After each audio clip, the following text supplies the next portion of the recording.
Hi, everyone. Welcome to True You Podcast, a storytelling space for self discovery, where we use this safe and brave space to address racial trauma and healing for Black women through our own lived experiences. I'm Kelly, and this is my co host. Hi, I'm Debbie. We're a mother daughter team having real conversations about real issues shared by and for Black women because we have something to say. Yes. And hi, everyone. Once again, we are back with another great episode. And I can't believe we are in November, but we're celebrating with family. We're enjoying the Thanksgiving holiday, which gave me a chance to reflect. And just honestly, I have been so thankful and really blessed coming into this episode and that we are able to share it with our special guests. Hi, Mom. How are you feeling today? I'm feeling really good. I agree with you, Kelly. It has been a wonderful Thanksgiving holiday, and being thankful is just a gift from God, knowing that we can be grateful for those things that are good and also those things that are not so good because God is good. Amen. Well, I am also grateful for this guest who is also my best friend, who has agreed to join us again for this very informative and meaningful episode. Karen was part of our earlier episode, Healing the Soul. And if you have not listened to Healing the Soul, please go back and listen to it if you haven't already done it. It is a wonderful episode and you will not be disappointed. How are you doing today, Karen? Doing well, thank you. Happy to be here with you and Kelly today, and hoping you've had a wonderful Thanksgiving season thus far. Amen. And we have. We really have. Today, our topic is No Longer Silent, Exposing Domestic Abuse. And we're grateful to spend some time talking to Karen, who is willing to share her story on such a personal and traumatic experience. Karen, if you're ready, can you please start from the beginning with how the relationship began and the first sign or incident of abuse? Uh, the relationship began in 1973. I was 17 years old. I had just graduated from high school and was very excited. I met this young man. He was visiting some neighbors that lived next door to me. So we met, we talked a little bit casually and everything, and we just began to see each other and hang out a little bit. Um, I was fortunate enough to get a job at the telephone company right after high school. So I was excited about that. After we met for a while, though, circumstances changed fastly. I became pregnant before I really started my new job, or right afterwards, and that was during the time when it was really inappropriate to be an unwed mother, and you just felt the shame of that. But anyway, um, round about 6 months pregnant, he had came to see me after getting off from work and drop off some money to go into a bank we had for the new baby when he came.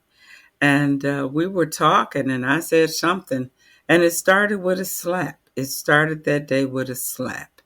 And I asked him to leave. He left. We didn't talk, we didn't speak or anything. And then finally, a couple of days later, he called and expressed his being sorry and apologizing and everything, but told me that if I hadn't have said what I said, he would not have slapped me. And so I asked him about that, and he says, this is over. Let's just let it be over. I let that go. And so going through the rest of the months of the pregnancy, not seeing him that much, but still talking and communicating. Then finally, once the child was born, I would say that maybe a couple of months later, he was really pressing me to come by, visit his mom's house, bring the baby over there and everything. And I did it a couple of times, but most of the time, I was just busy getting ready to get back to work and everything. He was very, very adamant about me coming by his house, spending time seeing the baby. If the baby cried, he wanted to fuss and say, he need to get a whooping. This baby ain't even 6 months old, excuse my English, but he's talking about spanking the baby's legs. And I was like, you don't do that. That's not right. We could leave. The fact that I would say we could leave was enough for him to want to get into an argument and fuss. Now, his mother and sisters lived in the house, and so they could hear whatever, confusion we may have had. And as it progressed, there was a couple of times when he actually, maybe his mom wasn't home, and he actually attacked me while I was over there. I left from there and I called the police, and the police really never came. So I eventually just went home. I did not tell anybody that he had hit me, or I was just, number one, ashamed. Number two, not sure of what my parents would say or how it would work out. This continued for quite some time. Eventually, I think I was at his mom's house maybe in October one day, and he just got really, really ridiculously um, just violent and had what they call some nunchuck sticks. That Bruce Lee movies were out back then. And he had made these sticks. And so he decided to start fighting and everything. And believe his mom and them came in, but I just said, I'm going to leave. I'm going to move. I skipped the part where I had moved from my house into their house. And I said I was going to move. I found me an apartment for $113 a month, and I was real proud of myself and was getting ready to just go and move. Um, as I prepared for that, his mother started talking to me and said, I know you all had some problems, but there's no way you should move into that place by yourself. And with the little baby, you should have somebody with you. I know you all had problems, but you probably could work them out. Okay. At that time, maybe I did want to work those problems out. But the bottom line was when we both moved into that apartment, in terms of relationship, we didn't know who was the boss, and I certainly wasn't looking for a boss of me. And we didn't agree on certain things. He grew up in the household with his mom and brothers and sisters. I grew up with my mom and dad. We did things differently in our home. And so immediately we started running into opposition because there was just certain things that I did at home, but we never decided who was going to be responsible for what while we were living together. And so a lot of times he wanted to be forceful and fight. And there were many days that I would go to work and I would be injured. I'd be hurt at my back because he'd be rustling and tussling and throw me up into a cedar chest, big wooden chest that you open up from the top. I'd go into those chests. I'd fall on the floor. He was a puncher.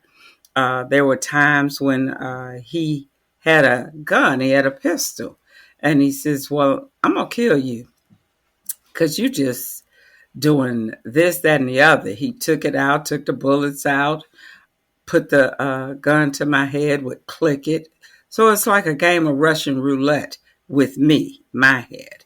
And so we got past that situations, but there would be other situations. There was a time there was a surprise birthday party that I had with his brothers and sisters in his house. And so I got different music out of the house for the party that we had purchased that was ours. He just happened to be looking at it, looking for it before we left. When he got over to his brother's house and realized that that music was at his brother's house, he realized that I lied. So the very next day, he's talking about, well, yeah, you didn't have to lie. So he's had a real wonderful party, seen a lot of people and everything. Now he slaps me the next morning because I lied about how some records got to the house. There was a slap because he decided that he wanted to be a vegetarian. When he was going to be a vegetarian, we were all vegetarians, just me, him, and the little uh, probably not even 2 year old child yet. And then from there, I ended up getting my mom. She would take care of my son and take him back and forth to school during the week. My house was more or less a house where he was. He didn't work. He worked for General Foods, but he threatened one of the supervisors. So they fired him. Our house became a house where people stopped by every day and shot pool because there was a pool table there. He and I would be at work, and he would call my job. He would talk to my supervisor in inappropriate ways. He was just very, very belligerent. I did not want to bring all of this to my parents because I didn't know what they were going to say. He always threatened that he would get them just like he would get me. At age 19, I was walking around with a cane because so many injuries from, being bumped around in the house. So many black eyes that I didn't know the people could tell that I had. Nobody was I going to tell the truth about what was happening. I would just cover up either with makeup or hats or wigs or scarves or whatever. And so this went on, and then I think probably in about 1977, I went from working on the south side of Chicago for the phone company and went downtown. And once I got downtown, it seems like things got more intense. He'd be looking out the window when I'd be coming home. He saw me looking at men. He wanted to know why did I have on lipstick, just ridiculous things. Someone told him one time that I had been raped before he met me. And in my senior year of high school, he came home intoxicated and wanted to know how come I never told him that. That was a fight from about 1 to 3 a.m. We went to see, probably in 1978, to see Patti LaBelle and Richard Pryor, I do believe, at the Auditorium Theater. But we went with friends from the job. And so on the job, you talk to your friends about your family, your children, your mate, and everything. They knew so much about us. He was so disappointed. I came. One of the ladies that rode with me, he told her he found seats that were not our seats that we paid for. She didn't take one of those seats. And so when we got back in the car to drop her off and go home, she says, well, I like my seat fine. It was perfect. And he said, well, I bet you won't go nowhere else with us anymore. And then I started thinking to myself, oh, Lord, when I get to work tomorrow, you know. So make a long story short, she said, I don't have to go anywhere now. You can let me out right here. He let her out. I was silent all the way home because I just knew it was going to be an episode that night. And that episode lasted, I laid down probably about 11 o'clock and I said, well, thanks for going. It was an enjoyable evening. And before I could even finish saying what I was saying, he just took his fist and knocked me in my jaw and said, don't ever take me around any of your boyfriends or your work friends again. And so he would continue to punch on me and ask me questions and have me call people to find out what they knew about us until about 5 a.m. when I left and went to the little Company Mary Hospital. They told me my nose was broke. I had to leave there, go to Cook County, get my nose set. Mind you, at the job, I was on final warning. I stayed on final warning for tardiness and for absence. The anxiety was so huge to it didn't matter what time I got ready for work or what time or whether I went or not. I was just so nervous about what was going to happen. I would talk to strangers on the bus. But in any case, I made it. I got to work with my nose all patched up and everything. There'd be another time he'd hit me in my face and hit me in my jaw, and my jaw was not wired, but it was messed up to where it was just like it was broke.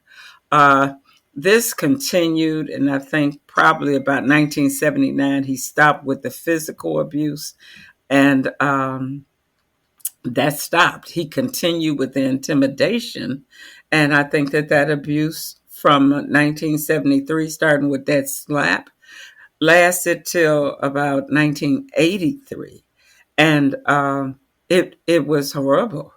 Um, the the intimidation, the handling all the finances. He didn't work, but he qualified for unemployment for about 6 or 7 years. You all, he got that unemployment like clockwork. After he stopped getting unemployment, they gave him AFDC, money for parenting kids. So he had money. He used that money for things that were not legal. And whatever, no matter how much money he had, it wasn't coming to the household or to me and the kids. And then he finally would leave the kids when he got to have a habit from everything that he was doing. I would say about 1982, we moved into a house that we had purchased, and he started just more or less staying out.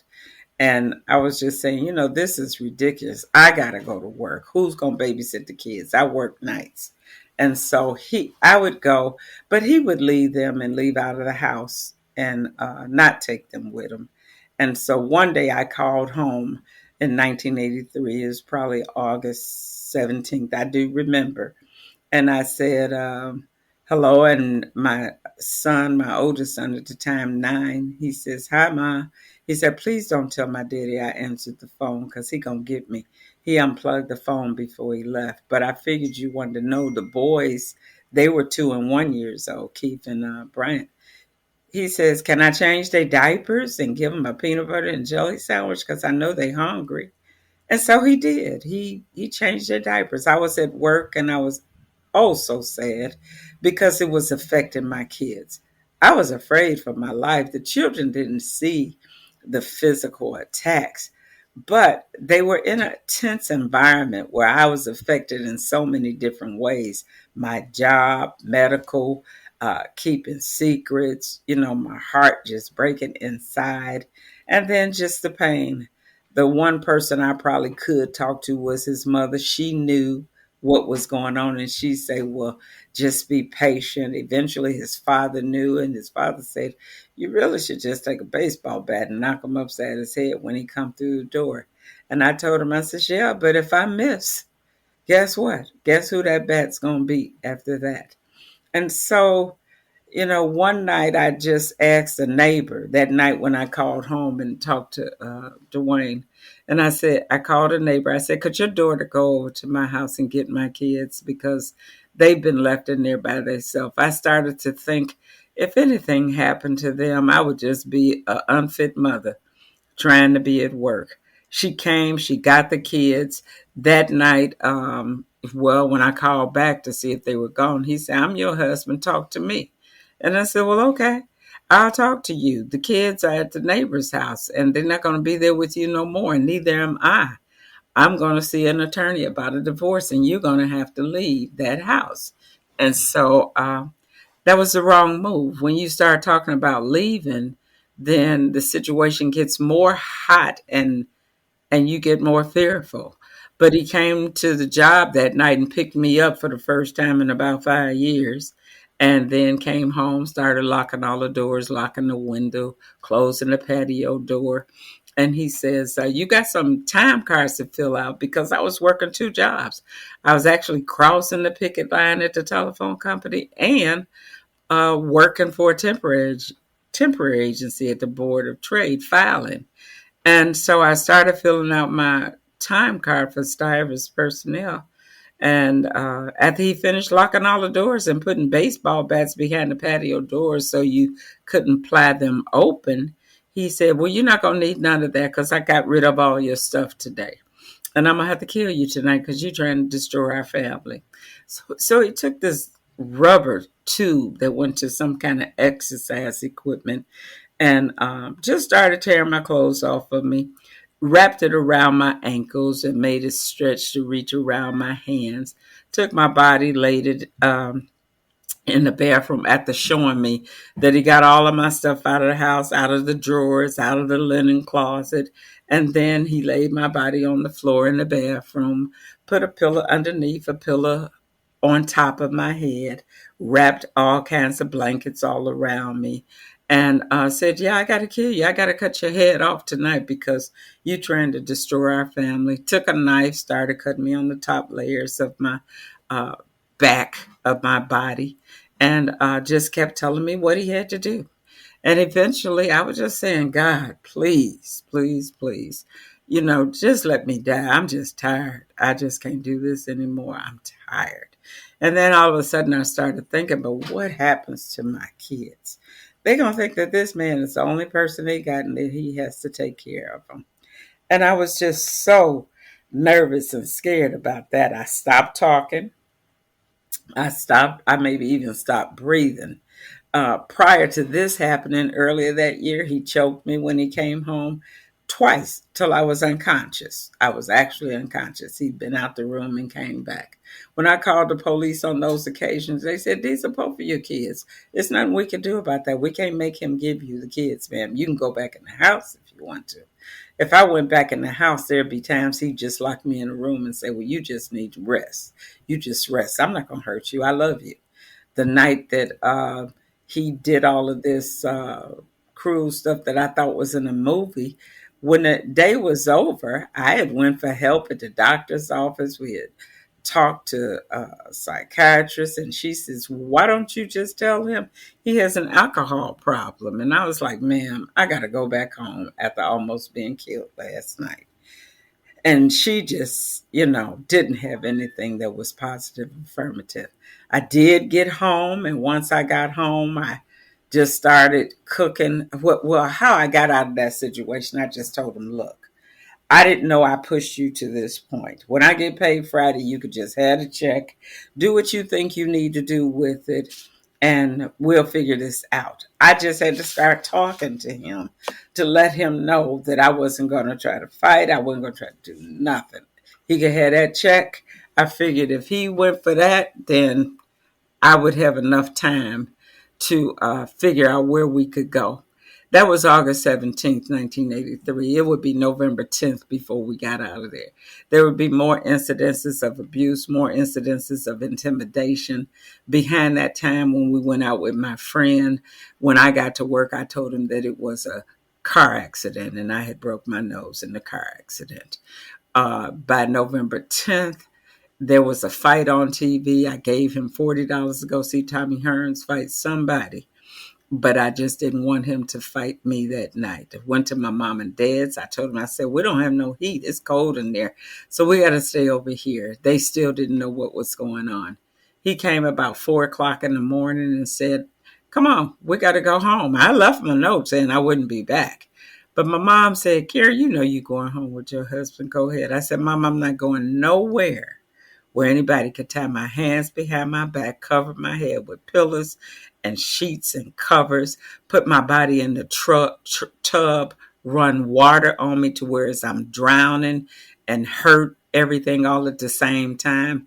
The radio was playing rhythm and blues at 1 a.m., but by 4 a.m. they were playing gospel music. I believe that God had heard me. My hands popped loose. He fell asleep eventually after just beating me some more.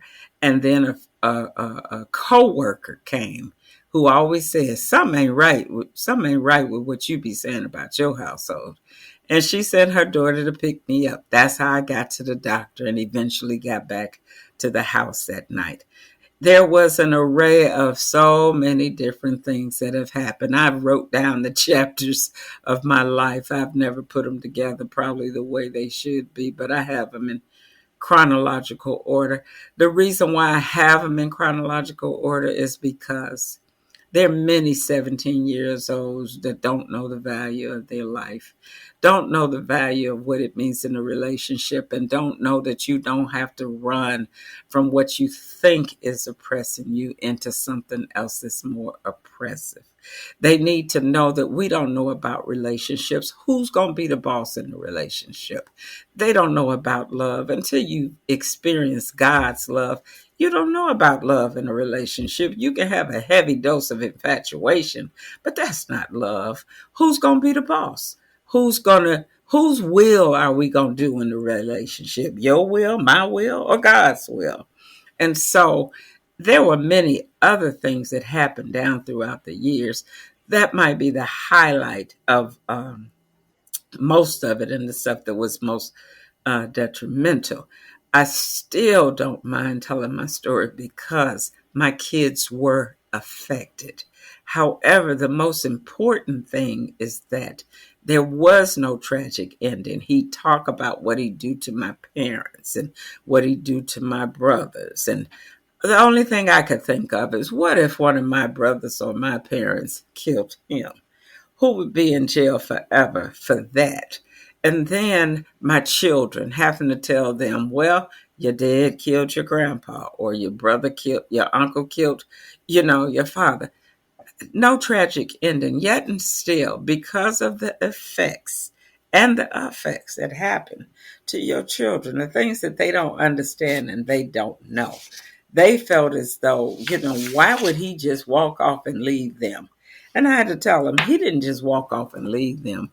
I earned the right through going through shelters and with court advocacies and everything, to get an order of protection to have him out of the house, and to make sure, if I couldn't save myself, I definitely wanted to save my children. And, that's pretty much what happened. Thank you, Karen. Wow. Oh my, that's thank you so much to share so much of your life, and to know that you're good now, but for what you went through, wouldn't wish that on anyone. Thank you so much for sharing it. You're welcome. Yes. Thank you. And for being just so transparent about those horrific times. I'm just without words. But I did do some research, and I was also saddened to see that, like, your story is not the only story, and I know that's why you tell your story.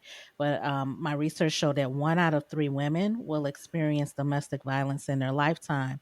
But for Black women, even the numbers are even higher, with 40%, according to the Institute of Women's Policy and Research, status of Black women in the US.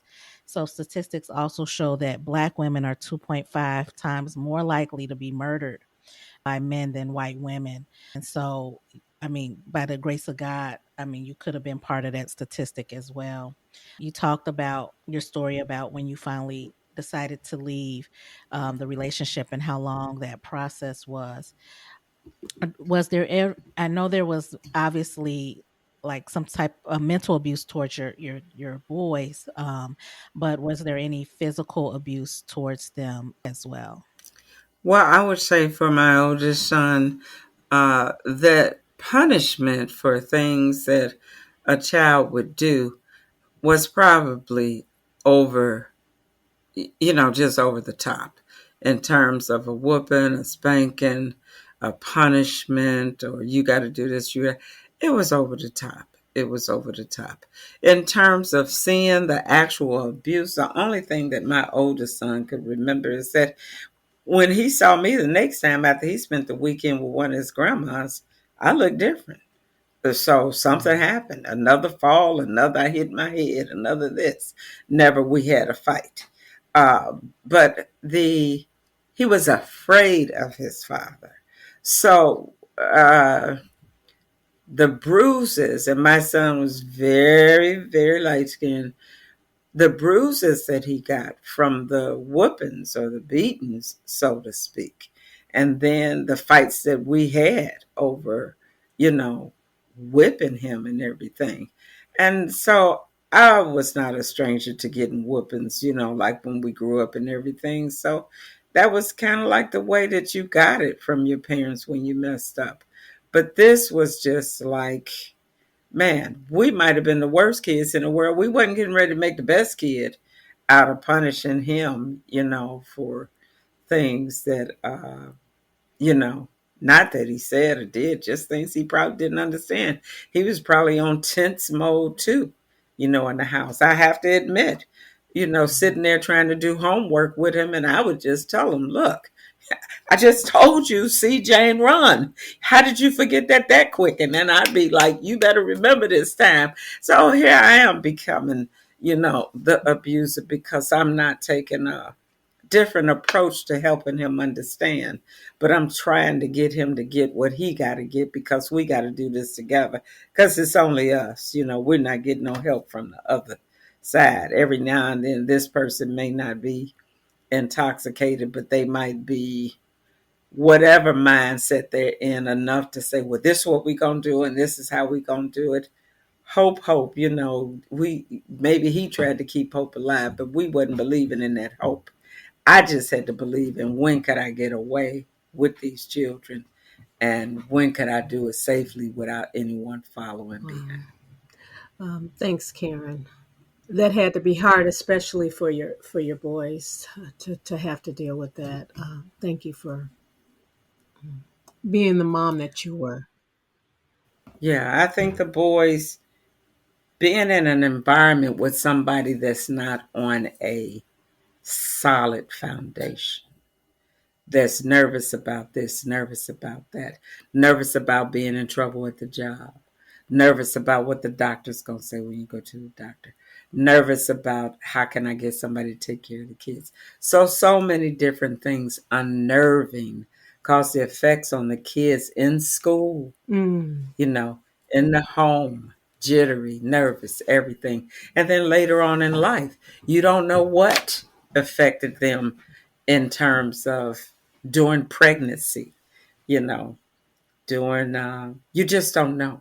But the effects were tremendous. Well, Black women and domestic violence are very layered.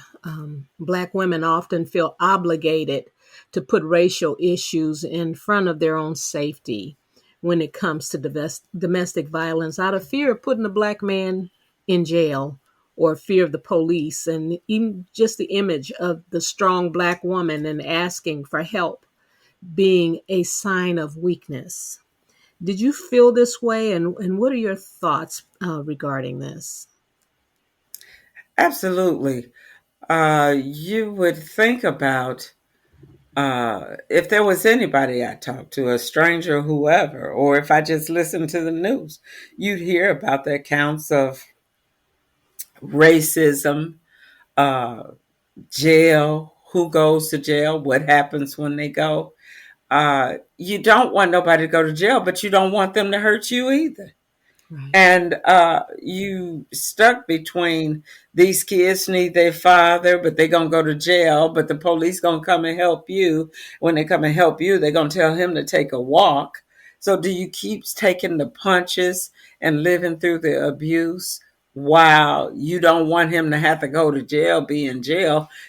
In some cases, you are losing an income. That was not the case. He wasn't going to miss work. But there's ambivalence there. And there's ambivalence there because also, I talked about a lot of the episodes or events of abuse, but there were some episodes that go into the lakefront. There were episodes that go into Great America. There were some episodes that go into family events and family gatherings. There are episodes of having friends come over. So there were sandwiched in between there some other things of fun, but you never knew when the fun was going to turn into something that he misunderstood, and it was going to be an episode, an event of abuse. And so when it came to the police, you wanted to come and tell them, wanted them to come and tell them, hey, look. But by the same token, they tell them to take a walk. And then you figure they tell them to take a walk, but then who getting ready to come back and just get you after you just called the police on? Yeah. And so then you just get to a point where you don't care, But when you don't care, they're not trying to take them away. You better figure out where you going after you done told them to come and get them. When you're working with battered women, you got to they got to know that you believe what they're saying is true, number one. That you believe that they don't have no way out, they don't know what to do. I think I went to public aid to tell them, could you please get my husband out? He's not doing this, he's not doing that. They said, ma'am, that is your husband. We cannot do anything about that. Change the locks. Okay, good. Change the locks, right? How was I going to do all of that? But I'm saying you go looking for places to help, and you just worried sick. But when she gets ready to figure out, well, what can I do, where can I go, it's hard. And then people, you listening to people saying, yeah, well, I wouldn't go for that, she must like it, because if she didn't like it, she would do something about it, and I wouldn't take that, and that sucker wouldn't be doing this to me. You're not thinking about trying to revenge somebody when you ain't got a strength enough to help yourself. And for every hit and every knockdown you take, it's just like if she got shot with a 357 mag, lived to tell about it, was getting well from it, and then here comes another episode. So every Wednesday, another episode. Sometimes it might switch to every Friday, but it's always going on. Sometimes you might have two in a week, sometimes you might have one. And the honeymoon phase of the apology and everything, that's not no honeymoon phase with no apology. That's just a I'm sorry, give me a kiss, and then it's like the sex episode. And the sex episode is not like something you want. You don't want nobody hugging on you that just basically tried to kill you. They hurt you, and now they want to be intimate with you. No, she's got a lot to think about, and she got to think about, how can I get my kids too? And so what you say, Kelly, about all of the statistics and everything is true. And the questions that you both ask are real. What do we do to make sure that young people can understand, and older people too, more about relationships, more about love, real love? You know what I'm saying? If I've ever been in love, it's with Jesus, and he in love with me. So he guides any love I get now, you know. But it takes a long time to get there, and you might not be able to tell anybody that and get them to understand that. But you still got to have patience. Trust that what they say is their truth. Uh, Try to help them identify a way that they can be safe. Trust, safe, you know, believe in them. But you just want to make sure they're going to be safe. You want to help get them to a safe place. And they got to be in a safe place where they don't feel like they got to hurry up and go. Because in their mind, what they're hearing is, but he said he's going to do this, but he said he's going to do that. What they're doing in their mind and in their body is flinching and jumping every time somebody walks into the room. They're scared because they don't know if it's going to be another blow. So it takes time to break down everything that abuse has put on them, Mm. the mental, the emotional. Are you losing your mind or something? Do you hear what you just said? Did you put that up there? Did you do this? You know, finances. Okay, you work every day, but they gonna decide how the money gonna be spent. Not that they might not spend it on bills and stuff, but the bottom line is you worked for it. Why should somebody else dictate where it's gonna go, when it's gonna go, and how it's gonna go? So when you got that financial, that physical, that mental, that emotional, those years of things, what does the woman do to not only get her life back together, but she got to take care of those kids too?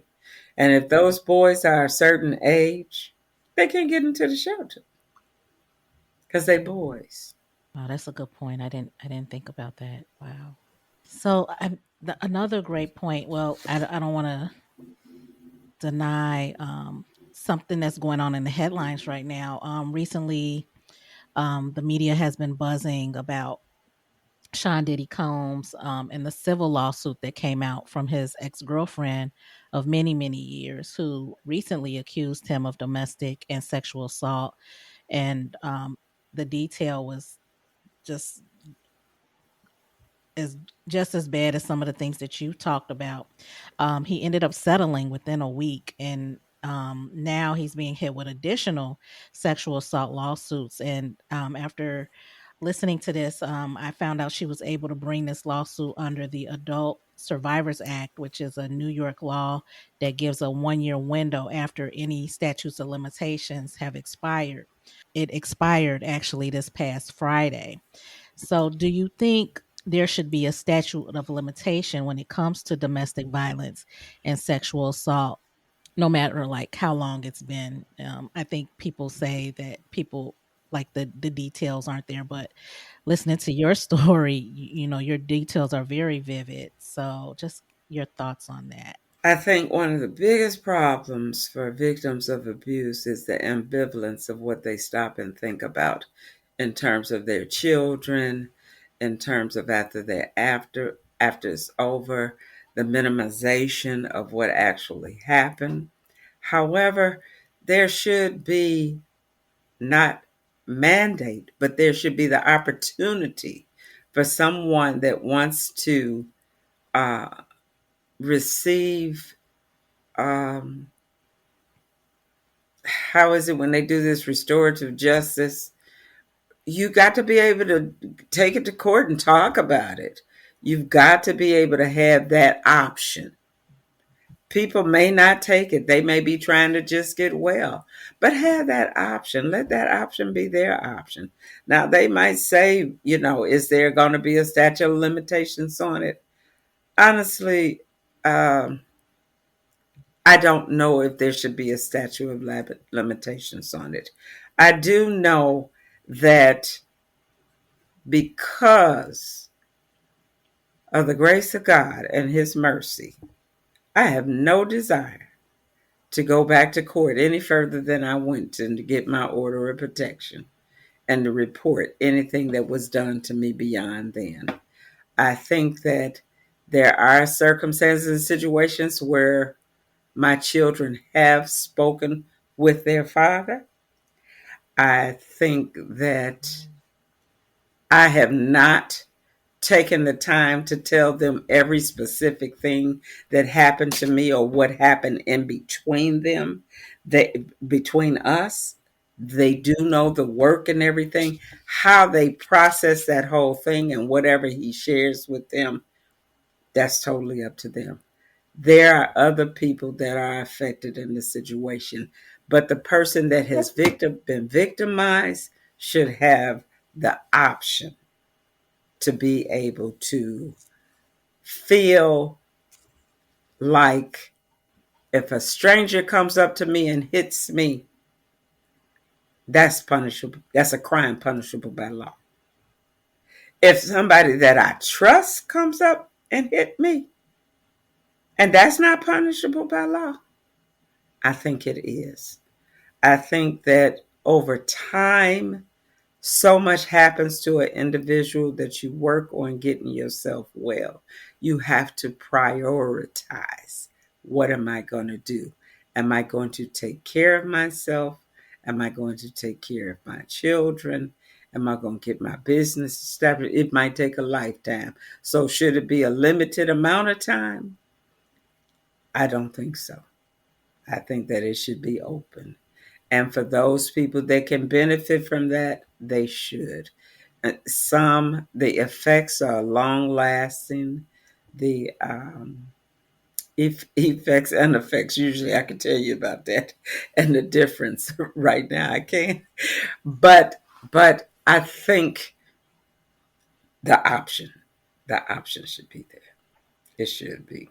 But one thing that you have to do because you've been so wounded for so long, you got to remember what's the most important thing. I can't follow through if I can't take care of me. I got to get me back together. And then for those young people that we raise, they don't know what kind of environment they were in if they never know any of the drama or the pain. You're the one that was there with them and you could tell them better. I know women who went to meetings to get themselves better through recovery as a result of the abuse they suffered. And while one lady was there, her husband came into the meeting for the meeting was over and shot her dead. And her son was with her. So now those children without a father because he's in jail, without a mother because she's dead. And then these three children, where are they? in the homes of other people that were not in the house when the violence was going on, did not witness. And that young man that saw his mother shot in a witness room of people where they were all asking God to grant them the serenity to accept the things they cannot change and the courage to change the things that they can. If we can change ourselves, if we can heal ourselves, let's focus on what we need to do with ourselves, because the energy that goes into the punishment of another, at first, just make sure we've taken care of ourselves first. Because it wasn't that we didn't try to get somebody to help us while we were going through. It just wasn't a popular thing then. Why do we hear about it so much now? When my mother saw episodes when she was a girl growing up of family relatives, when her grandmother saw different things. This has been going on for a long time. We got to get back to the roots and family. And when family don't work out like we planned, we got to really sit down and seriously think, what is it going to take to salvage who's left in that You know, family? it's interesting. Something that we always touch on this podcast is identifying trauma, but also what do we need for racial healing. It seems like this entire episode has touched on different aspects of healing. You've done a wonderful job, Karen, of explaining some steps for women to take, even the going to the programs and saying the Serenity Prayer, different things like that. But there, you know, the Blackburn Center website, they look at root causes of domestic violence and address objectification and degradation of women in media, rape, culture, and then harmful gender norms, pay gaps, etc. What do you think that the Black community needs for racial healing when it comes to addressing and stopping domestic violence? And I know you've touched on it a little bit already, but if there's anything more that you'd like to add to that, what does the Black community need for racial healing when it comes to addressing stopping domestic violence? I think the Black community needs to understand and define family. And within families, those are our learning grounds, our first learning grounds. I think that as we raise families, we should think about what are we saying around our children and our actions and our verbiage. What are we saying and what are they hearing? And how are we responding to them as people who are being shaped and formed to be able to exist in this world? I think that beyond that, well, not beyond that, but within that, in the family, you got relationships. Certain things in relationships are basic points and needs and things that should be respected, whether you leave the relationship of your family and go into a relationship of friendship or a relationship with another individual. We have to understand relationships. Family has to understand our source of our power that gives us the strength to be a family.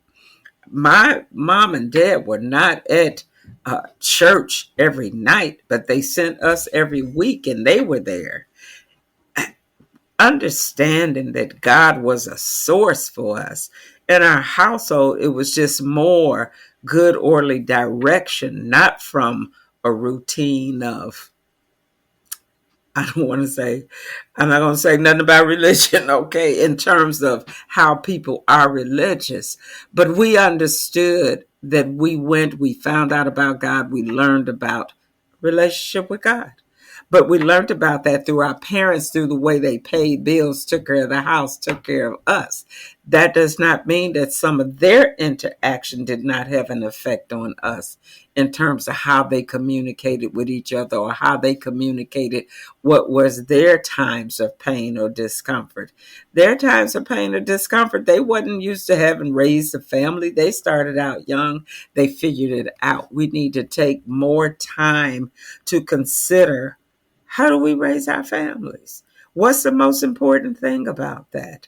What are our children going to learn? We glad that they learn and to read in school and to do different things, but we don't know the anxiety that exists inside of them because they might feel anxiety that's in us on any given day. Anxiety from bills, anxiety from work. That family is our first classroom. What is the source for the strength of the family? And then what are the instructions for relationship? Just like we do with that battered woman when we meet her. We want her to know that we believe her reality is her reality. We want her to know that she can trust us to not only listen to her, but do the best we can to help her identify resources. But then we want to make sure that she can agree to a plan of safety that can be something that she can count on and not have to be fearful and flinch and jump at every move and every pin drop, that's going on. So I would think that as a black race, we would look family. That's where the kids come. And they're so young and not knowing about it and wanting to be in relationships and having more, children that don't understand the relationships. And school teachers are having more problems dealing with the kids when they don't know what they went through. They don't know if their mother was up under the table crawling, trying to be safe, or if that kid was up under the stairs trying to make sure he couldn't hear the noise from what was going on with the mother, or if the neighbor was knocking on the wall telling y'all to be quiet, shut up, or if the neighbor's kids came over to the house and seen somebody else fighting their mother, and and you don't know your kid witnessed that, and the neighbor's kids say, "Oh, they do that all the time. Don't worry about that." We got to pay attention to what our kids are exposed to. We got to make our houses a safe place. And if we ain't got no kids, we got to do family for ourselves. If we are family, then we got to start thinking about what's it going to take to help me. And don't be afraid to talk to somebody. Don't be afraid to get some mental or emotional help. You get your help wherever you can get it from, whether it's a psychiatrist, psychologist, whomever. I'm going wherever I need to go to get my help. I believe that my source, God, directs me to whatever I need. I'm grateful. What does the song say? Great is thy faithfulness. All that I have needed, thy has provided. Great is thy faithfulness. Morning to morning, new mercies. So this is serious. This is very serious. And that's why I'm grateful to both of you all for covering the subject matter. And this year, this November 10th, made 40 years since I left that brand new home, 4-bedroom home with the 3 kids, and went to my mom and dad's house. Didn't stay there, but called DHS and went to a shelter and stayed over there for 4 months, and got a lot of help and had to continue to go through and grow through to get to this point. This is not a joke. It's very serious. I pray for anyone else like the young lady with Sean Combs. I pray for any other young women that were in those movies, the Compton stories. I think about the lady Michelle Lee, Michelle. beautiful Yes. voice, Michelle Lee, beautiful voice, but the things that she went through, you know. And some people have gone through some horrible things that you could never believe it. But you all are telling the story. Maybe they'll ask somebody, for some help. Thank you so much for this conversation, your transparency, and just your willingness to tell your story so vividly, but also in a way that can help someone else. So I thank you for that. As we move to a close of this episode, I really want to urge anyone who this episode might touch, whether it's you or you know someone, to please reach out to someone to get the help that you need. We will add sources in the description as well. But I do want to again thank you, Karen, for joining us on this episode. Is there anything you want to add, Amaya, as we I, close? I just want to thank Karen for her just her vivid descriptions and just everything that she shared. I knew of some things, but I didn't know this much, and I think it's so important that we tell our stories, especially if you're ready. If you're ready to tell your story, and the mere fact that you have chapter and verse, you have documentation, and now you're able to write your story down in a book. You will help someone else because of what you've gone through. We're just grateful you made it out alive. Thank God. Yes. And one other thing I'd like to say, Kelly, Yes. um, we may not want our abusers to go to jail. We may not want them to,